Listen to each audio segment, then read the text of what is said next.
إذا تحس روحك متأخر في حياتك اسمعني.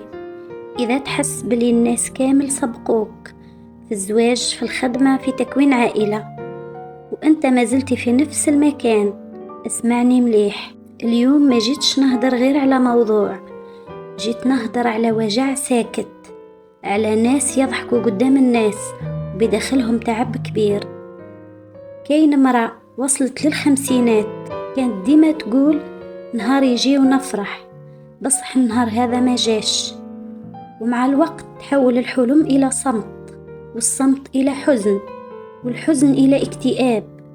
وكاين راجل تعب باش يلقى خدمة، باش يوقف على روحه، بصح الظروف كانت أقوى منه، حتى ولا يقول أنا ما نصلح الوالو، حياتي فاتت.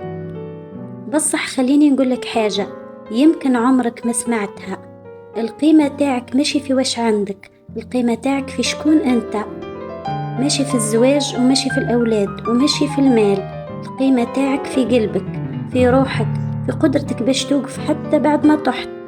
كما نقولوا دايما نهار جديد ديما فيه فرصة جديدة، يعني مهما كان أمس صعيب، مهما خسرت ومهما تعبت، راه ربي يعطاك نهار جديد باش تبدأ من جديد.